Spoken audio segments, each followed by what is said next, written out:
ये episode crime petrol के special series में से एक है। ये सीरीज कुछ ऐसे चुनिंदा गुनाहों की कड़ी है जिसमें हम देश में घटी कुछ शॉकिंग क्राइम स्टोरीज को कवर कर रहे हैं। हुआ यूं कि साइबर सेल में प्रमोट होने के बाद मैं अपने एक पुराने दोस्त से मिलने के लिए पुलिस स्टेशन गया। मैं इस बात से बिल्कुल बेखबर था कि वहां मेरा सामना एक ऐसे शातिर दिमाग वाले क्रिमिनल से होने वाला है जिसने 1 साल से पूरे पुलिस डिपार्टमेंट को घुमा रखा था।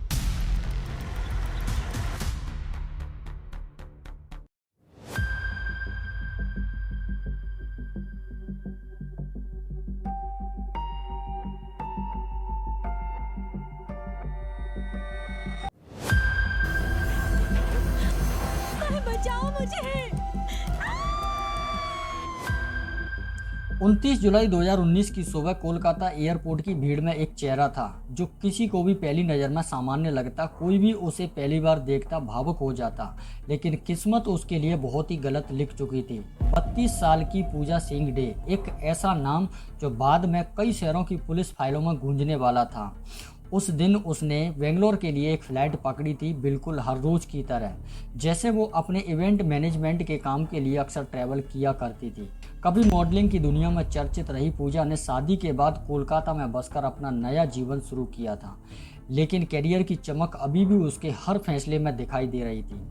बेंगलोर लैंड करने के तुरंत बाद उसने अपनी पहले से बुक की गई ऑनलाइन टैक्सी ली। एयरपोर्ट के बाहर खड़ा ये ड्राइवर, जो उस वक्त बस एक सिंपल टैक्सी ड्राइवर के तौर पर दिख रहा था, असल में इस कहानी का सबसे खतरनाक किरदार बनने वाला है। HM नागेश। असल में इस टैक्सी ड्राइवर ने पूजा के साथ उस रात क्या किया था जिसकी वजह से आज भी अकेली लड़कियां कैब बुक करने से डरती हैं। आखिर में इस सुंदर सी लड़की ने कैब ड्राइवर से क्या बोला था उस रात जिसकी वजह से इस ड्राइवर को इसका पीछा करना पड़ा। आइए समझते हैं आज की इस वीडियो में इन्हीं सब सवालों के जवाब।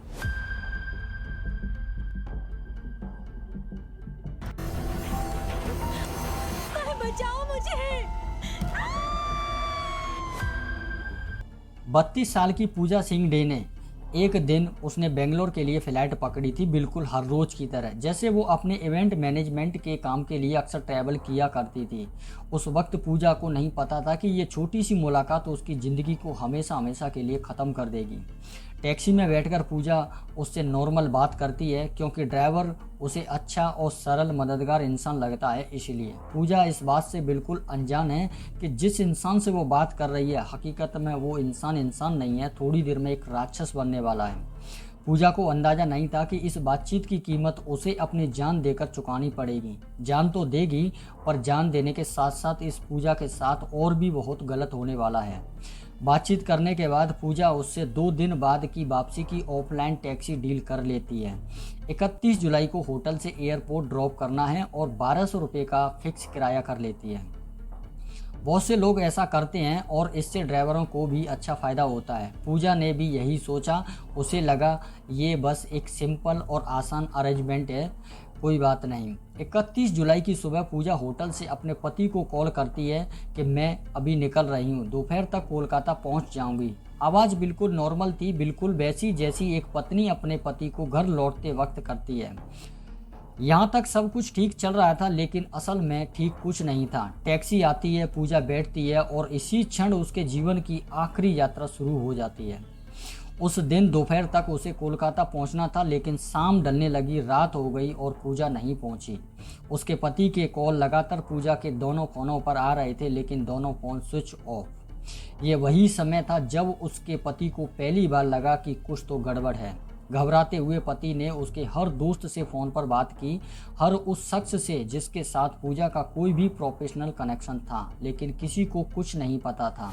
इसी बेचैनी में जब वो पुलिस स्टेशन के लिए घर से निकल रहा था, तभी उसके फ़ोन पर पूजा के नंबर से एक मैसेज आया, I am in Hyderabad, some emergency cash need.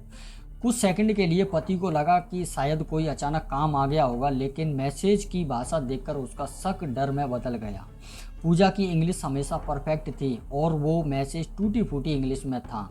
फिर दूसरा मैसेज आया, I need 5 lakh right now.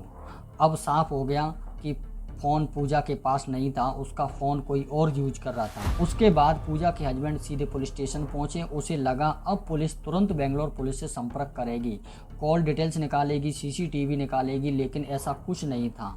Police ने सिर्फ रिपोर्ट लिखी और घर भेज दिया, आपकी पत्नी खुद ही वापस आ जाएगी, ऐसा कहकर। उधर बेंगलोर में 1 अगस्त की सुबह एयरपोर्ट से लगभग 1.5 किलोमीटर दूर एक व्यक्ति ने एक महिला की लाश देखी, औंधे मुंह पड़ी हुई थी। चेहरे को इतने खतरनाक तरीके से कुचला गया था कि पहचान करना इम्पॉसिबल था। मीडिया रिपोर्ट्स के अनुसार वहां मौजूद भीड़ की इस डेड बॉडी को देखकर रूह कांपने लगी। सोचो, इतना खतरनाक तरीके से उसके मुंह को कुचला गया था। शरीर पर कई जगहों पर चाकू के गहरे घाव थे। उसके शरीर पर चाकू से 22 बार वार किए।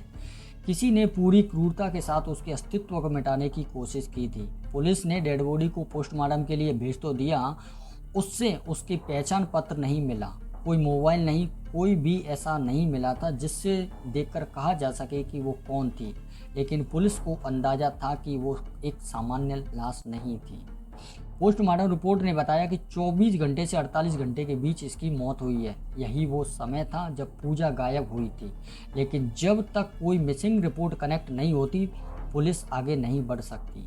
बेंगलोर पुलिस ने बॉडी का अंतिम संस्कार तो कर दिया, लेकिन केस बंद नहीं किया। पुलिस ने उसके कपड़ों की जांच की। कपड़े उसके ब्रांडेड थे। उसी के सीरियल पैटर्न और खरीदारी की स्टाइल देखकर उन्होंने बेंगलोर से लेकर कोलकाता तक कई शोरूम चेक किए।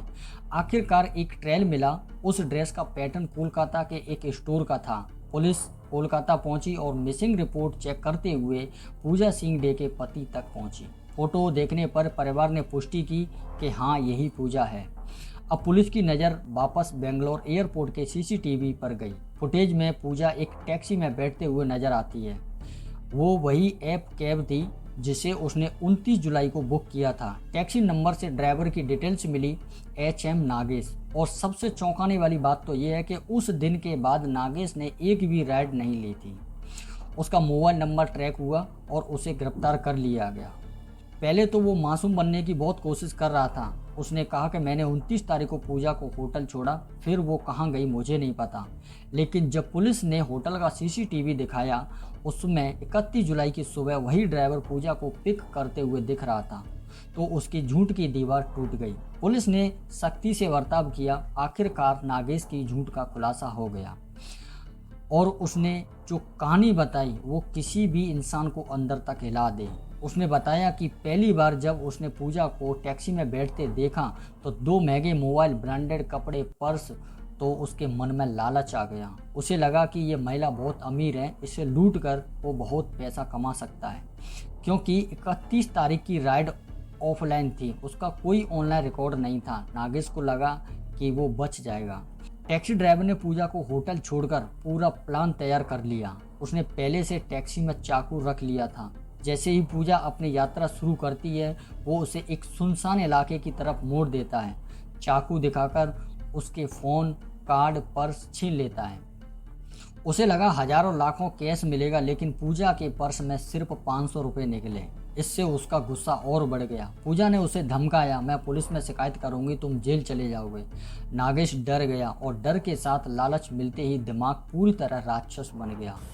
उसने लगातार 22 बार पूजा के शरीर पर चाकू से वार किए। पूजा चीखती रही, लेकिन सुनसान इलाकों में चीखें भी गूंजने की हिम्मत नहीं करती। फिर उसने एक भारी पत्थर उठाया और उसके चेहरे पर लगातार वार किया ताकि उसे कोई पहचान ना सके। इसके बाद वो उसका मोबाइल लेकर पति को मैसेज करता है और 5 लाख की मांग करता है। उसका प्लान था पैसे मिल जाएं तो ATM से निकाल लेगा, लेकिन उसकी ये योजना कभी पूरी नहीं हो सकी। जब सच्चाई सामने आई तो बेंगलोर पुलिस की मेहनत ने इस केस को सॉर्ट आउट कर दिया। उन्होंने ना तो बॉडी को अनक्लेम्ड मानकर बुलाया और ना ही केस को छोड़ा। उन्होंने हर छोटे सुराग को पकड़ा, dress, CCTV, mobile data, showroom trail, और आखिरकार उस इंसान को पकड़ लिया जिसने एक मासूम महिला को बेरहमी से मार डाला। आज भी ये केस याद दिलाता है कि अगर पुलिस सही समय पर एक्शन ले तो न जाने कितनी मासूम जिंदगियां बच सकती हैं, न जाने कितने परिवार उजड़ने से बच सकते हैं। और ये भी कि ऑनलाइन राइड, ऑफलाइन डील और रात का मासूम भरोसा कभी कभी जानलेवा बन सकता है। मैं आपसे पूछ रहा हूँ कि आपको क्या लगता है कि क्या ये सिर्फ एक अपराध था या हमारे सिस्टम की नज़रअंदाज करने की सबसे बड़ी लापरवाही? हमें कमेंट बॉक्स में ज़रूर बताना और ऐसे ही सेंसिटिव वीडियो पाने के लिए हमारे चैनल को अपना सपोर्ट ज़रूर देना। जय हिंद, जय भारत।